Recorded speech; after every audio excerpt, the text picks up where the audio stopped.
Christ est ressuscité, il est vraiment ressuscité. Alléluia.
Au nom du Père et du Fils et du Saint-Esprit.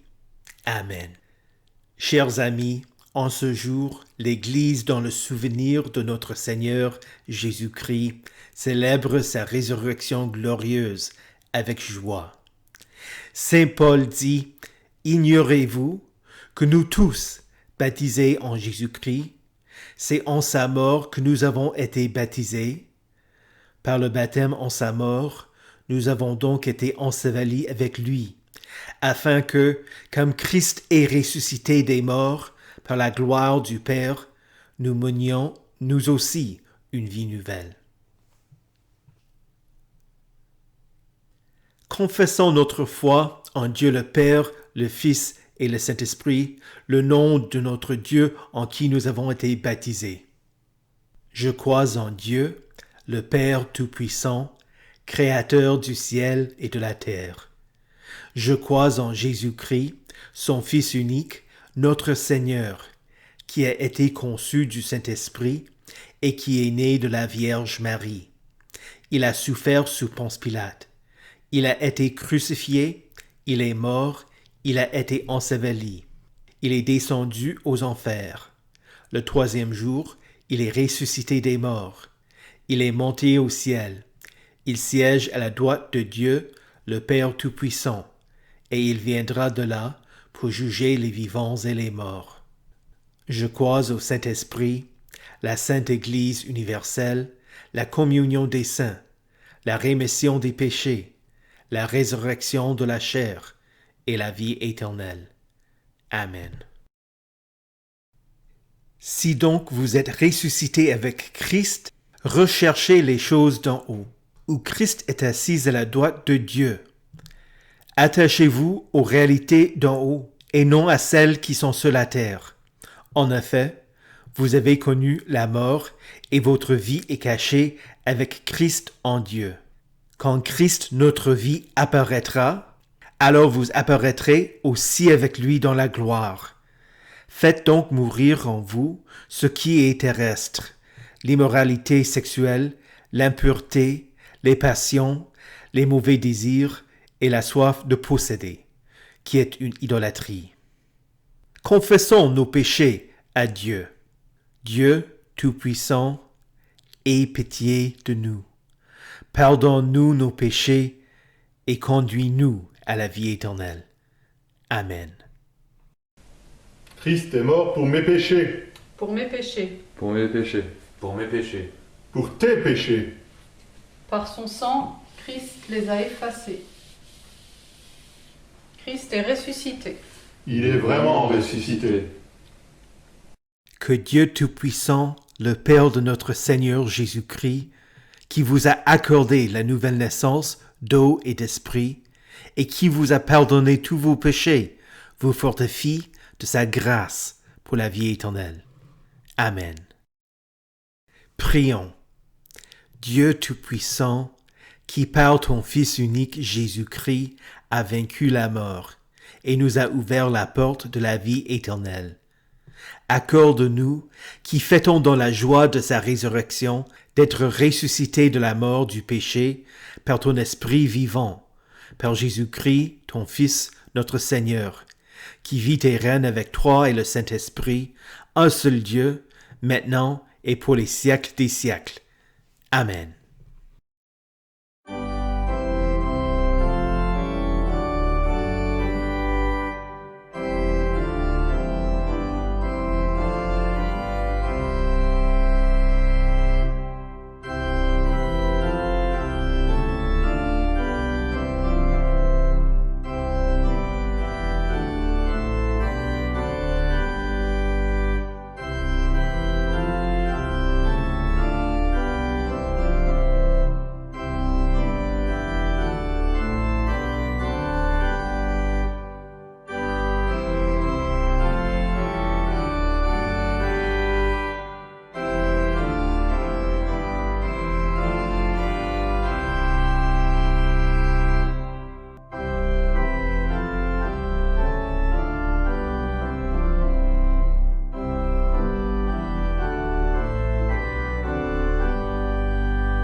La première lecture se trouve dans les Actes des Apôtres, chapitre 10.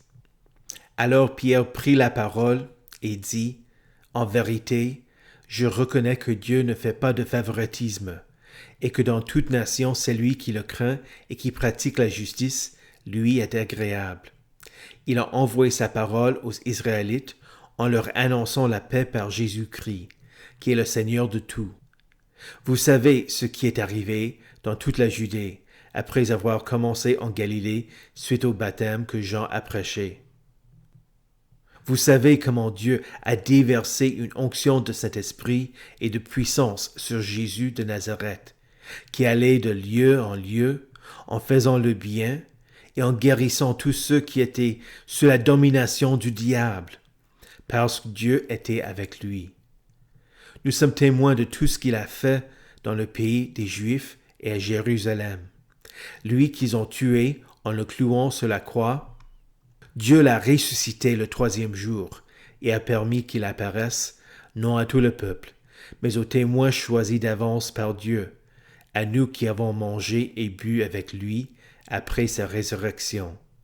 Jésus nous a ordonné de prêcher au peuple et d'attester que c'est lui que Dieu a désigné juge des vivants et des morts. Tous les prophètes rendent de lui le témoignage que toute personne qui croit en lui reçoit par son nom le pardon de ses péchés. Ici prend fin la première lecture. L'Évangile se trouve en Matthieu chapitre 28, les versets 1 à 10. Après le sabbat, à l'aube du dimanche, Marie de Magdala et l'autre Marie allèrent voir le tombeau. Soudain, il y eut un grand tremblement de terre, car un ange du Seigneur descendit du ciel, vint rouler la pierre de devant l'ouverture et s'assit dessus. Il avait l'aspect de l'éclair et son vêtement était blanc comme la neige. Les gardes tremblèrent de peur et devinrent comme morts. Mais l'ange prit la parole et dit aux femmes, « Quant à vous, n'ayez pas peur, car je sais que vous cherchez Jésus, celui qui a été crucifié. Il n'est pas ici, car il est ressuscité, comme il l'avait dit. Venez voir l'endroit où le Seigneur était couché, et allez vite dire à ses disciples qu'il est ressuscité. Il vous précède en Galilée. C'est là que vous le verrez. Voilà, je vous l'ai dit. » Elles s'éloignèrent rapidement du tombeau, avec crainte et une grande joie, et elles coururent porter la nouvelle aux disciples. Et voici que Jésus vint à leur rencontre et dit, « Je vous salue. » Elles s'approchèrent, s'agrippèrent à ses pieds et se prosternèrent devant lui. Alors Jésus leur dit, « N'ayez pas peur. Allez dire à mes frères de se rendre en Galilée. C'est là qu'ils me verront. » Ici prend fin la lecture de l'Évangile. Heureux ceux qui écoutent la parole de Dieu et qui la gardent.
Le texte pour notre prédication pour la fête de la résurrection de notre Seigneur Jésus-Christ se trouve dans la première lettre de Paul aux Corinthiens, chapitre 15. Lorsque ce corps corruptible aura revêtu l'incorruptibilité et que ce corps mortel aura revêtu l'immortalité, alors s'accomplira cette parole de l'Écriture. La mort a été engloutie dans la victoire. Mort, où est ton aiguillon? Enfer, où est ta victoire? L'aiguillon de la mort, c'est le péché. Et ce qui donne sa puissance au péché, c'est la loi. Mais que Dieu soit remercié, lui qui nous donne la victoire, par notre Seigneur Jésus-Christ. Prions.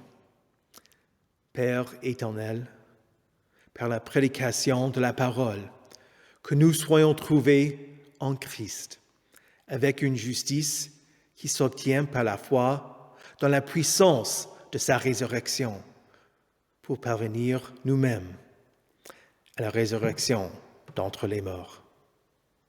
Amen. Saint de Dieu, précieux et bien-aimé, que la grâce et la paix vous soient données de la part de Dieu, notre Père, et du Seigneur Jésus-Christ. Amen. Récemment, en promenant le chien dans la limite d'1 kilomètre du presbytère, je passe à côté du cimetière de Wörth. J'y jette un coup d'œil et je pense au nombre de personnes qui ont été saisies par la mort. Mardi après-midi, je serai au cimetière à Limbach pour l'enterrement du corps de notre sœur en Christ, Marguerite Bente. Je compatis avec les membres de sa famille éloignée qui ne peuvent pas assister à l'enterrement. Je regrette que nos paroissiens qui sont dans le deuil ne puissent pas se réunir pour se consoler les uns les autres avec la promesse de Christ. Hélas, nous nous confinons afin d'éviter nous-mêmes l'aiguillon de la mort, pour prévenir des morts inutiles. Avec la menace qui nous entoure, nous ressentons tous l'aiguillon de la mort. En relisant 1 Corinthiens, chapitre 15, les versets 54 à 57, j'ai observé que la phrase commence avec le mot « lorsque ». Lorsque ce corps corruptible aura revêtu l'incorruptibilité et que ce corps mortel aura revêtu l'immortalité, alors s'accomplira cette parole de l'Écriture. La mort a été engloutie dans la victoire. Mort, où est ton aiguillon? Enfer, où est ta victoire? Il s'agit de l'avenir. Ce corps corruptible n'est pas encore revêtu d'incorruptibilité. Ce corps mortel n'est pas encore revêtu d'immortalité. La mort n'a pas encore été engloutie dans la victoire. Elle nous menace toujours. Mais face à la menace de la mort, nous avons un héros, un champion victorieux. Voilà ce que nous fêtons aujourd'hui. Un homme a vaincu la mort. Pour un seul homme, Jésus, son corps corruptible est revêtu d'incorruptibilité. Pour un seul homme, Jésus, ce corps mortel est revêtu d'immortalité. Jésus est mort et il est ressuscité de manière à ne plus jamais mourir. Le corps qui a été enseveli est le même qui est sorti du sépulcre par sa propre force. Il y en a eu quelques-uns au cours de l'histoire qui sont morts et qui sont ressuscités. mais ils sont tous morts plus tard. Mais Jésus est venu mourir afin de vaincre la mort, une fois pour toutes. Qu'a-t-il fallu pour que Jésus soit piqué par l'aiguillon de la mort? Il a fallu que le Dieu immortel, infini, incréé, éternel, devienne homme. C'est lui qui est de même substance que le Père et par qui toutes choses ont été faites, n'avait pas de sang à verser. Il n'avait pas de corps qui pouvait être mis à mort. Mais le Fils unique de Dieu, né du Père avant tous les siècles, est devenu de la même substance que celle qu'il avait créée.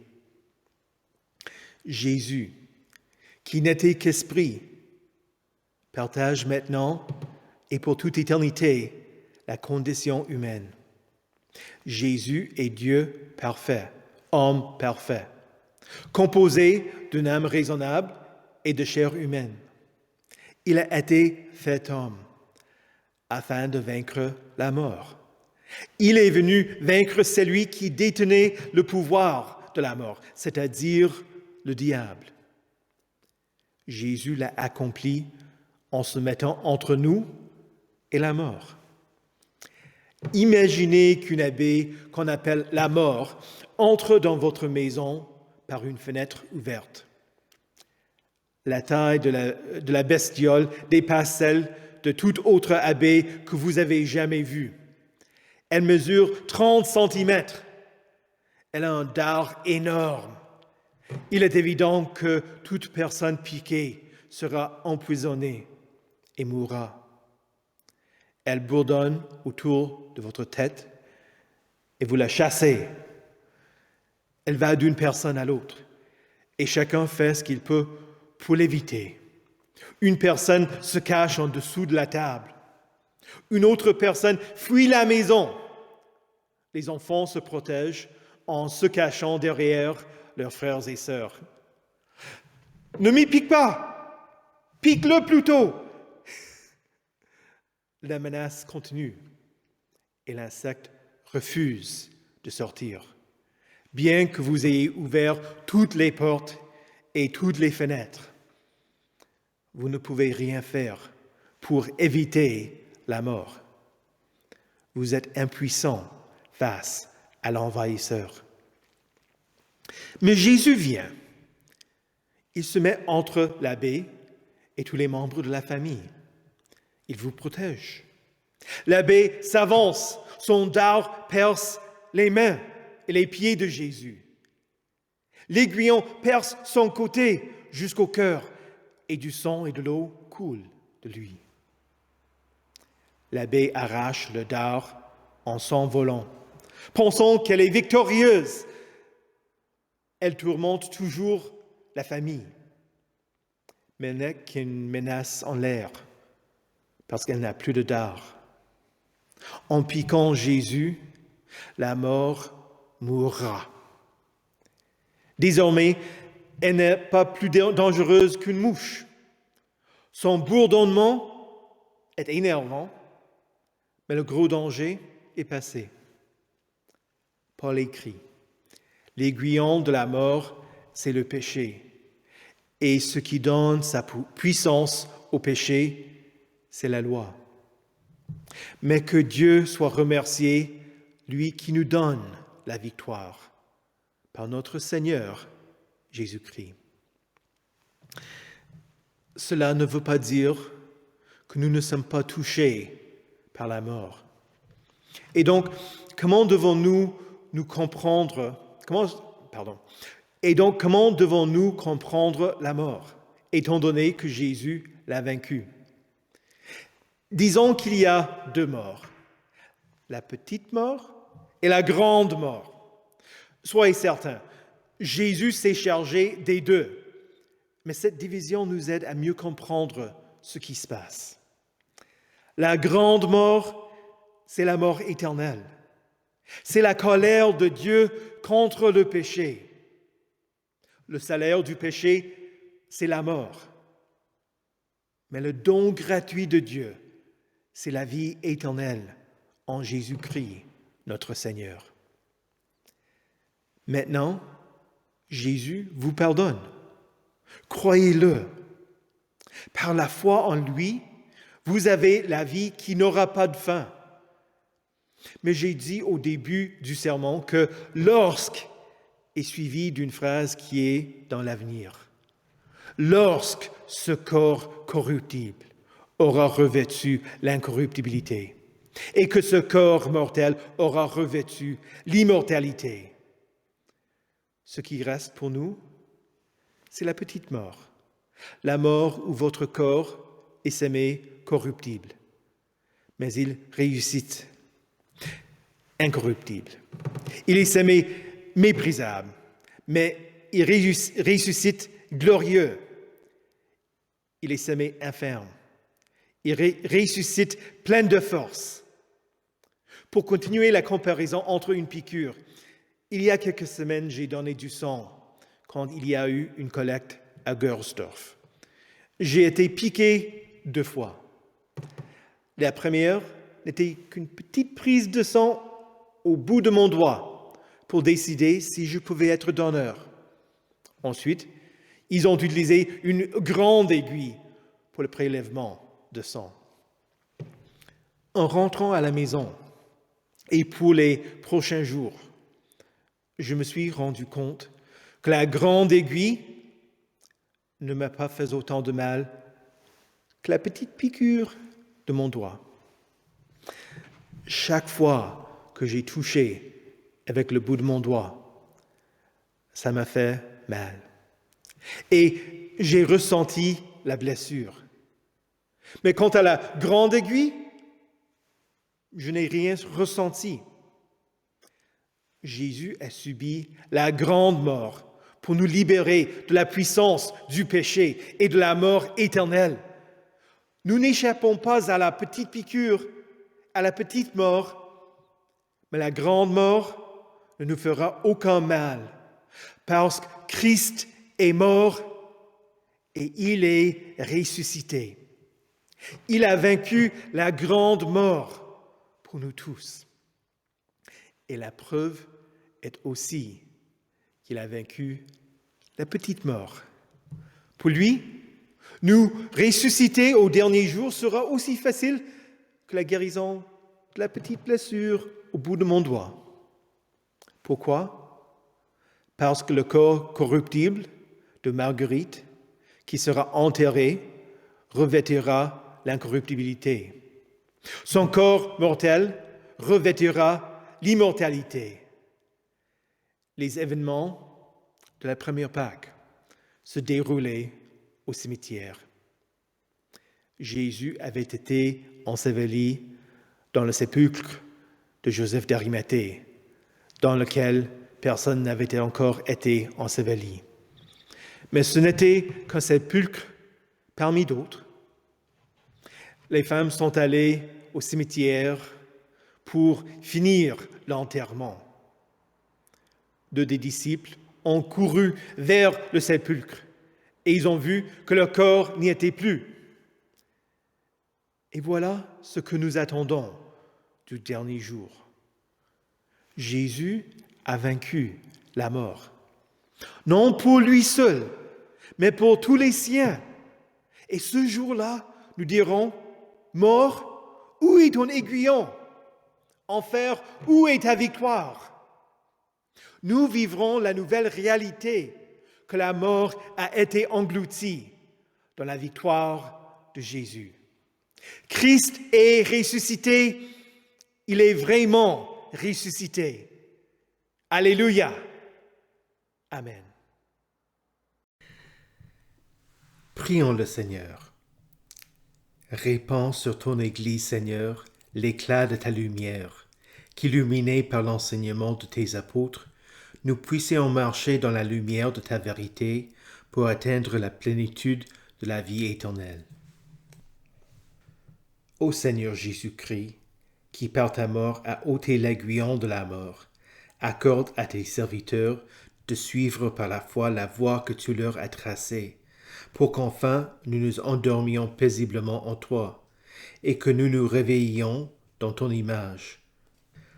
Ô Dieu de miséricorde, dispensateur de la vie et de la santé, bénis, nous t'en prions, tes serviteurs qui sont malades, et ceux qui leur administrent les moyens de guérison que tu as toi-même fournis, afin qu'ils puissent recouvrir la santé du corps et de l'esprit.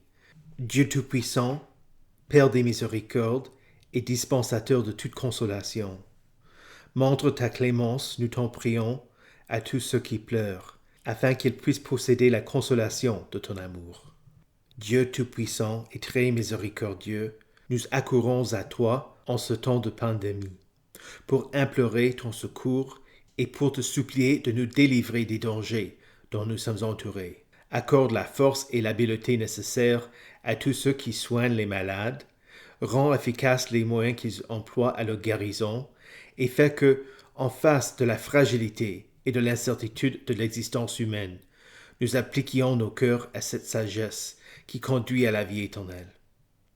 Nous prions tout ceci par Jésus-Christ notre Seigneur, qui nous a enseigné à prier. Notre Père, qui es aux cieux, que ton nom soit sanctifié, que ton règne vienne, que ta volonté soit faite sur la terre comme au ciel. Donne-nous aujourd'hui notre pain de ce jour. Pardonne-nous nos offenses, comme nous pardonnons aussi à ceux qui nous ont offensés. Et ne nous laisse pas entrer en tentation, mais délivre-nous du mal. Car c'est à toi qu'appartiennent le règne, la puissance et la gloire, au siècle des siècles. Amen. Que le Seigneur vous bénisse et vous garde, que le Seigneur fasse luire sa face sur vous et qu'il vous accorde sa grâce, que le Seigneur tourne son visage vers vous et qu'il vous donne sa paix. Amen. Alléluia! Christ est ressuscité, il est vraiment ressuscité. Alléluia.